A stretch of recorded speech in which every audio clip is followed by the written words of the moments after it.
debris. But some of it certainly came from within 10 or 20 miles of the reactor, and some of that's likely to be contaminated. Remember, I guess it was the third or fourth day, the Ronald Reagan was 100 miles offshore and was picking up contamination on its deck. So if the Reagan got contaminated 100 miles away, I think it's reasonable to think that the debris field got contaminated as well. Now, it's been out at sea for a year and had waves sloshing over it and stuff like that, but still, I think we will find some of that debris come across the Pacific and wind up contaminated.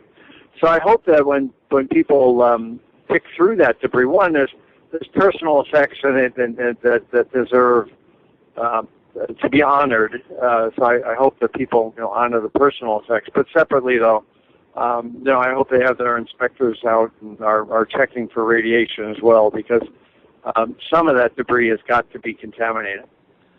My heart really goes out to the Japanese people. I feel very much for them, and I'm also concerned about the service members of the 7th Fleet. But even the Russians rejected a shipment of auto parts, and when I think about Russia, the first thing that comes to my mind isn't exactly safety standards.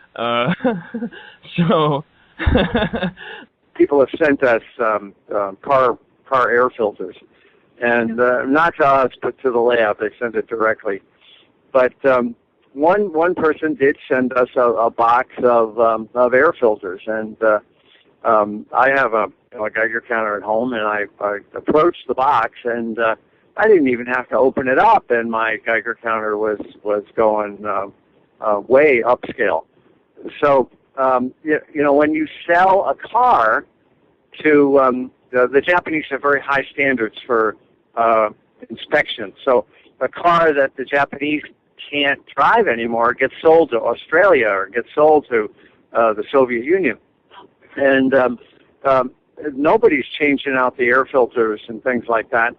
So I'm sure that if at the docks people opened up the air filters and checked them out, you would find contaminated air filters. I mean, if somebody sent me a box full of them in Vermont, I'm sure that same problem exists wherever those imported used cars are sent. Many of us have seen the infamous photo of the site on fire as the tsunami approached, so that would tend to indicate that there was a failure at the plant before the tsunami even hit. And still many people aren't aware of that, which is kind of surprising.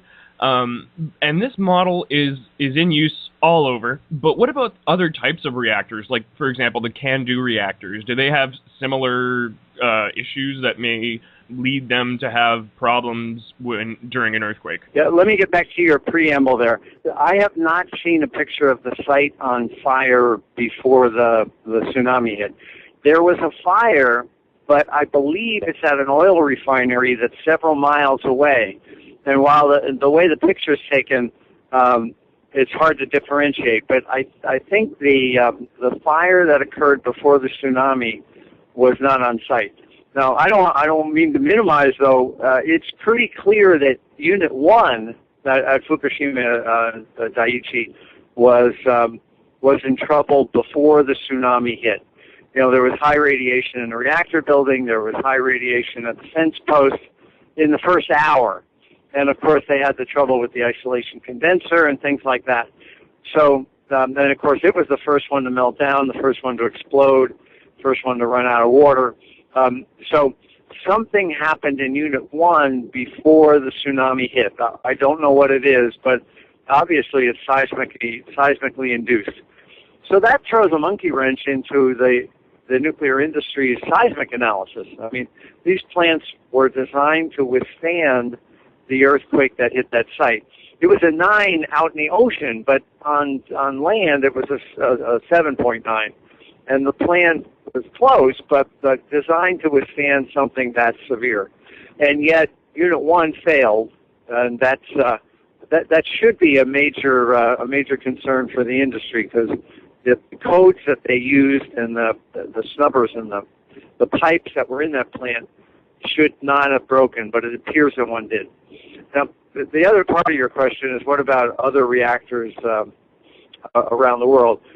I'm on record, and it's on the site, on the Fairewinds site, but I'm on record saying that the Mark I should be shut down anywhere in the U.S. or there's a few in other countries as well. But the CANDU reactors are entirely different, and like all these, they have their advantages and they have their disadvantages. One of the disadvantages of the CANDU reactors is that they have a positive reactivity coefficient, and what that means is that as they enter an accident, as temperature goes up, power in an American reactor goes down. That's a negative reactivity coefficient, but in the CANDU reactors, it goes up, and in a way, they're similar to Chernobyl, although there's certainly differences as well. The CANDU reactors, one of my concerns is that the Canadian government spun off the CANDU reactors, and one of their owners now is their employees through pension funds.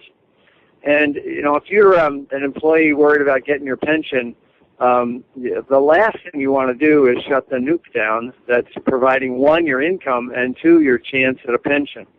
So I think there's an opportunity in the system for people to knowingly minimize safety concerns because they're owners in the pension fund that's driven by, of course, keeping that reactor running for a long time.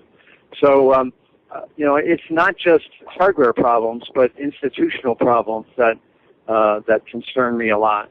Wow. Well, what do you think is on tap for the rest of this year? Are we going to continue to see more emissions? Are we going to continue to see more bioaccumulation? I know you've mentioned the rice, you've mentioned the tuna. What do you think's in store? Well, we're just getting to the point where the cedar is pollinating in Japan right around now, and it'll be interesting to see what the exposures are from that. This year's going to be better than last year because a lot of that material has been washed off and has gone into lakes, rivers, and ultimately into the ocean. So a lot of the land crops over time will gradually decrease in concentration. But every time a farmer takes a blade to that, he turns over that soil and brings up the cesium that has gradually worked down.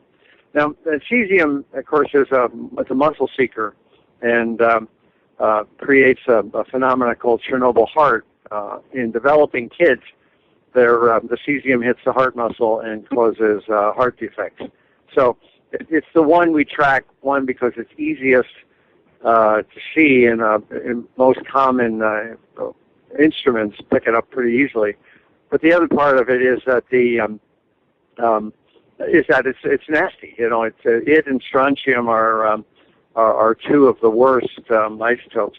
The strontium, on the other hand, I know it's out there, and that will bioaccumulate, but that causes leukemias that manifest in 20 or 30 years. We're just now, there was a study out of the University of Pittsburgh that saw a statistically meaningful increase in leukemias from people near 3 Mile Island. So here's 30 years out, and we're just now getting the studies that show statistically meaningful increases in leukemias. And 3 Mile Island was 1,000th of what Fukushima was. Sorry about that. Meanwhile, if I light up a smoke while I'm having a beer at a bar, I'm going to get a ticket and kicked out. No comment. Well, thank you very much, Arnie, for taking the time to speak with us. I really appreciate your work, and I know that a lot of our listeners are big fans. I'd encourage everyone to stay tuned to fairewinds.com to keep posted, and thank you very much for your tireless and intrepid work to keep all of us informed. All right. Well, thank you very much. And in parting, I think, again, I've said it before, we all owe a debt of gratitude to about 1,000 or 2,000 men and women, mainly men, in Japan who risked their lives in those first 3 weeks. Without those guys, Japan would have been cut in half.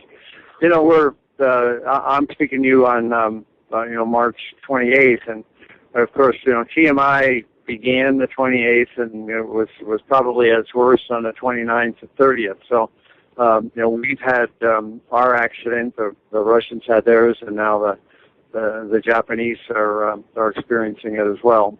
Hopefully, we'll learn from these lessons. Thanks again. Thanks, yeah. And just on the record, you're not an opponent of nuclear power, you're just a proponent of safe nuclear power. You got it. Thank you. All right, thank you very much, Arnie, and we'll say a prayer for the Fukushima 1000. Okay, thank you. Bye-bye.